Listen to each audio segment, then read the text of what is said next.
Hello everyone, welcome to ITLS Academy. Our lecture is Ecology of Microorganisms as it affect the pharmaceutical industry. So we are going to start with introduction.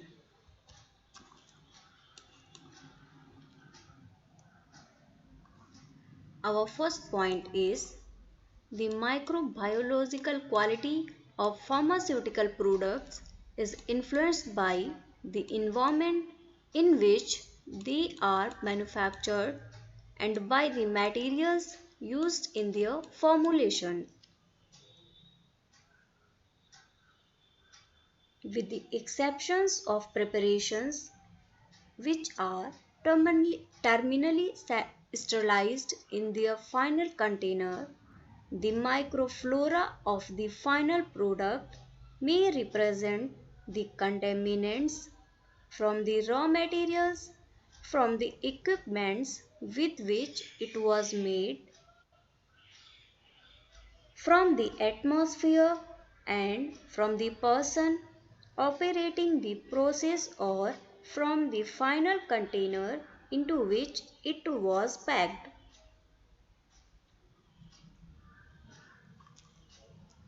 Next point is some of the contaminants may be pathogenic whilst others may grow even in the presence of preservatives and spoil the product.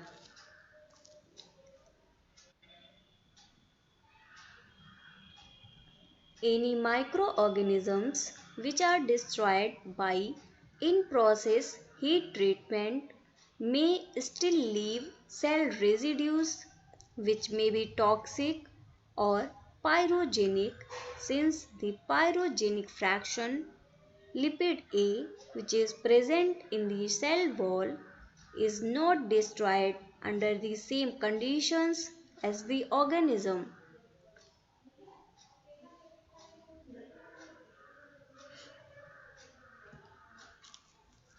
Next point is, in parallel to improvements in manufacturing technology, there have been developments in good manufacturing practices to minimize contamination by a study of the ecology of microorganisms, the hazards posed by them, and any points in the process which are critical to their control.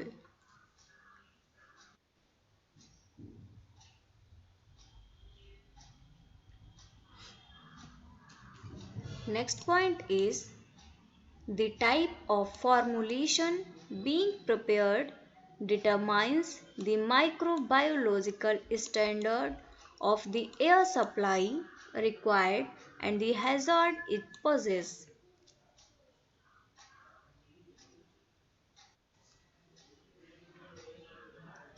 In areas where products for injection and ophthalmic use which cannot be terminally sterilized by moist heat are being manufactured,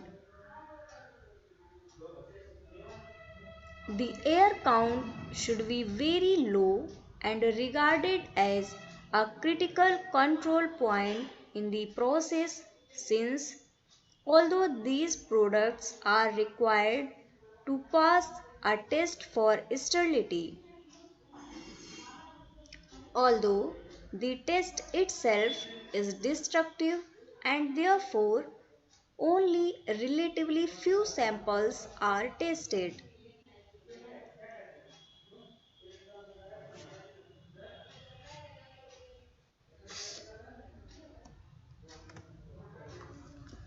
So our next slide tells about a reduction of microbial count. We are going how the reduction of microbial count occurs. So in this series, our first point is the microbial count of air may be reduced by filtration chemical disinfection, and to a limited extent by ultraviolet light.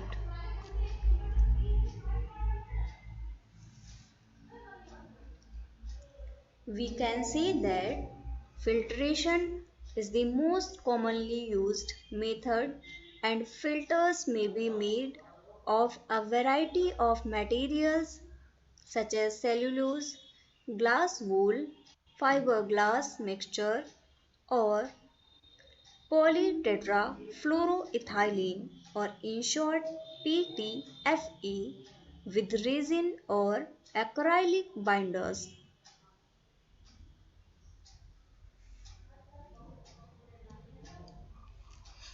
Next point is to maintain efficacy, all air filters must be kept dry. Since microorganisms may be capable of movement along continuous wet films and may be carried through a damp filter.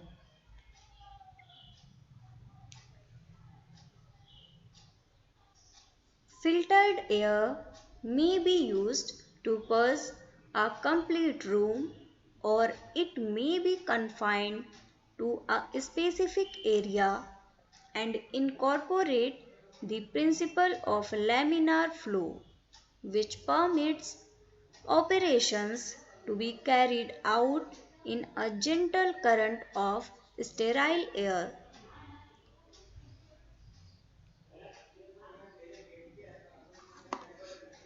Next point is the integrity of the air filtration system must be checked regularly, and the most common method is by counting the particulate matter both in the working area and across the surface of the filter.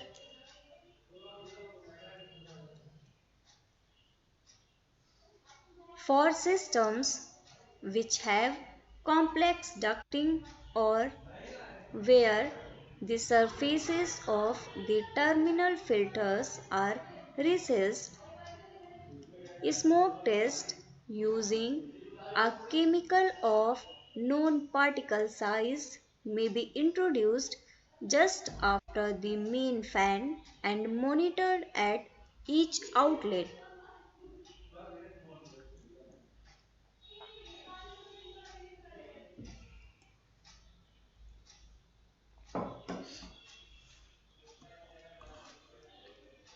Next point is chemical disinfectants are limited in their use as air sterilant because of their irritant properties when sprayed. However,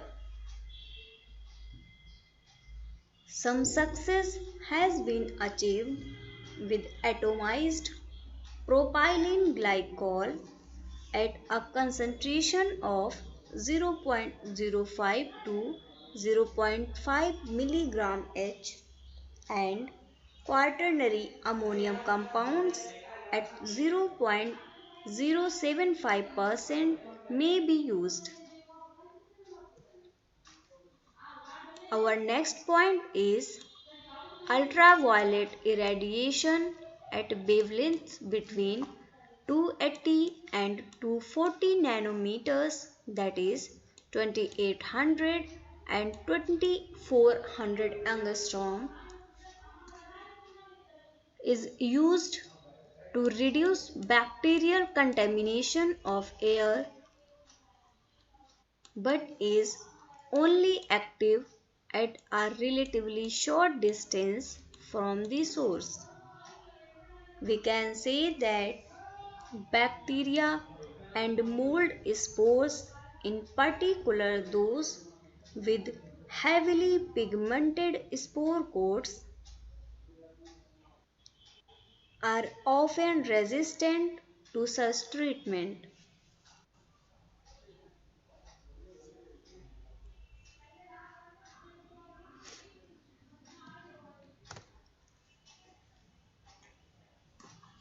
Next is compressed air. Compressed air contains some of these points. First point is compressed air has many applications in the manufacture of pharmaceutical products. We can say that compressed air has a very important role for the pharmaceutical products production.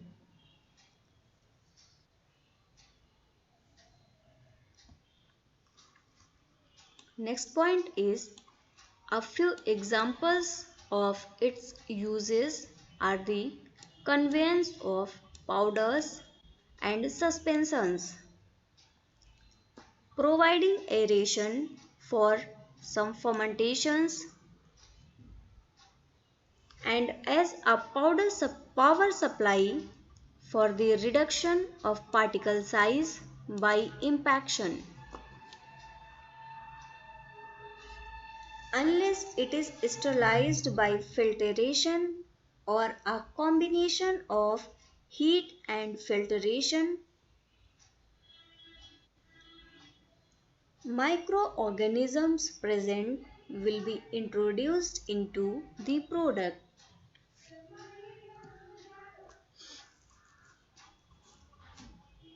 Next point is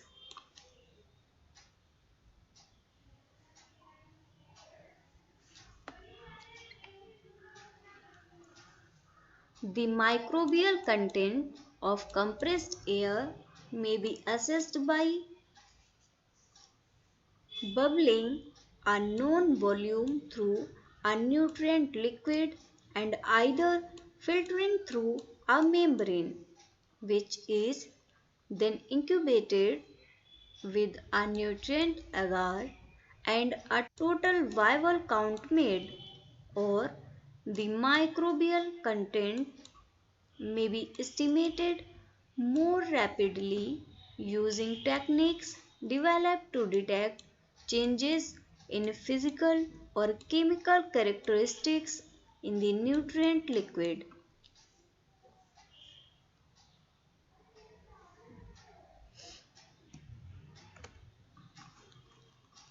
Next comes water. First point is the microbial ecology of water is of great importance in the pharmaceutical industry due to its multiple uses as a constituent of many products as well as for various washing and cooling processes.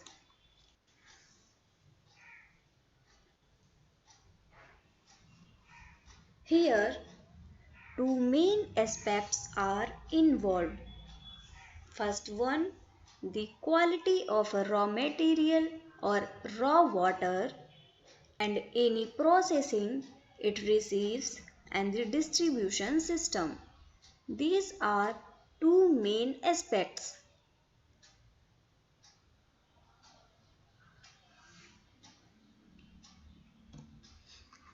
Next point is microorganisms indigenous to fresh water, or we can say microorganisms living in fresh water include Pseudomonas species, Flavobacterium species, Chromobacter species and Serratia species. We can say that such bacteria are nutritionally undemanding and often have a relatively low optimum growth temperature.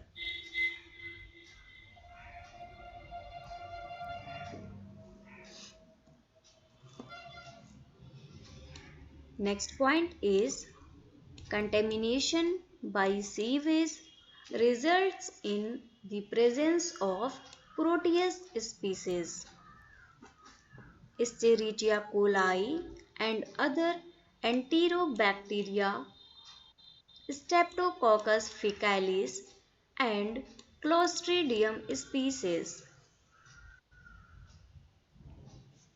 These are few species of bacteria that are mainly present in sewage and are responsible for the contamination by sewage.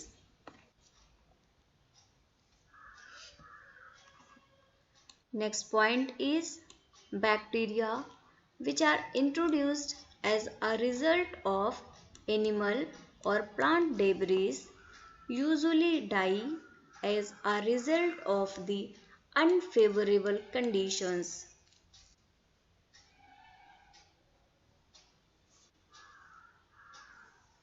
An examination of stored industrial water supplies showed that 98% of the contaminants were gram-negative bacteria. We can say that gram-positive bacteria does not have a very high or very specific role in the process of contamination.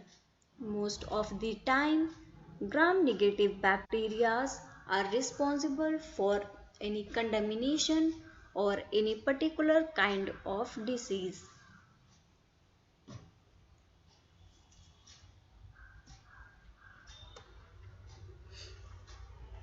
There are a lot of types of water. We are going to discuss few of them. So let's study them one by one.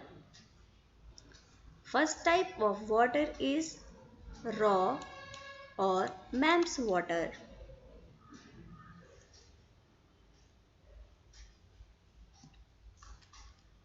In the raw or MAMS water, the quality of the water from the main supply varies with both the source and the local authority. And whilst it is free from known pathogens and from fecal contaminants such as E. coli, and also it may contain other microorganisms.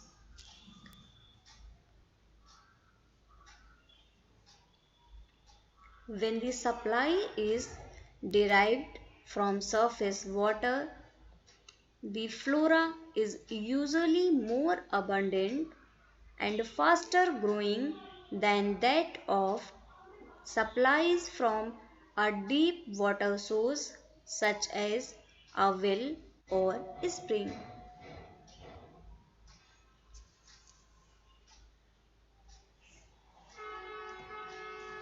Next type of water is softened water. This is usually prepared by either a base exchange method using sodium zeolite by a lime soda ash process or by the addition of sodium hexametaphosphate.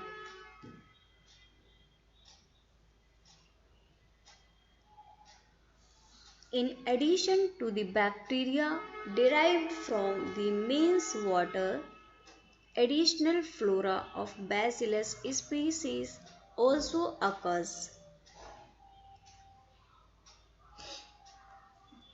Softened water is often used for washing containers before filling with liquid or semi-solid preparations and for cooling systems. Unless precautions are taken, the microbial count in a cooling system or jacketed vessel will rise rapidly,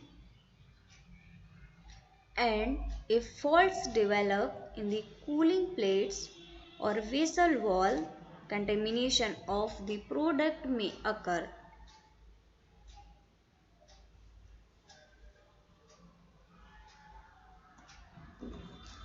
Next type of water is deionized or demineralized water. Deionized water is prepared by passing mains water through anion and cation exchange resin beds to remove the ions. Anion and cation resin beads are responsible to removing the ions. Thus, any bacteria present in the means water will also be present in the deionized water, and beds which are not regenerated frequently with strong acid or alkali are often heavily contaminated and add to the bacterial content of the water.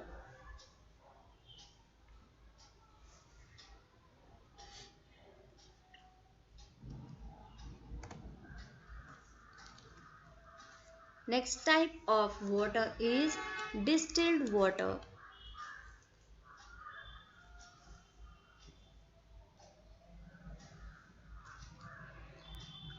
As it leaves the still, distilled water is free from microorganisms and contaminations occurs as a result of a fault in the cooling system, the storage vessel, or the distribution systems. Distilled water is often used in the formulation of oral and topical pharmaceutical preparations, and a low bacterial count is desirable.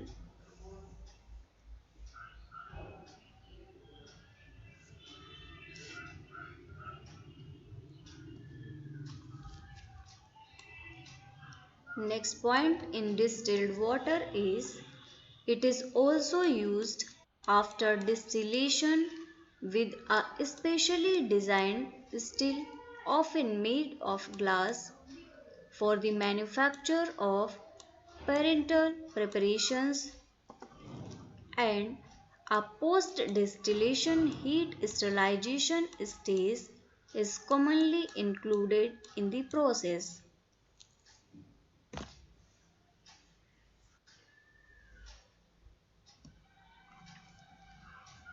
Next water type is water produced by reverse osmosis.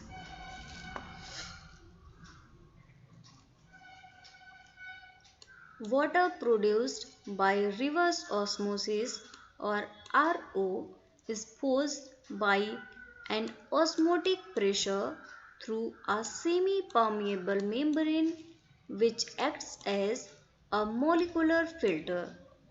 Semi-permeable membrane is a type of membrane which is responsible for passage of some or few molecules from one side to another side. The diffusion of soluble dissolved in the water is impeded, and those with a molecular weight in excess of 250 do not diffuse at all. We can say that semi-permeable membrane can pass molecules having molecular weight less than 250 Dalton.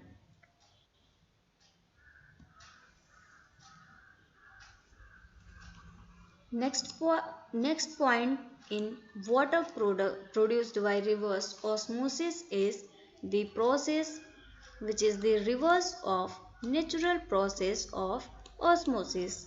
That's why it is known as reverse osmosis, and thus removes microorganisms and their pyrogens, and these pyrogens are disease causing organisms.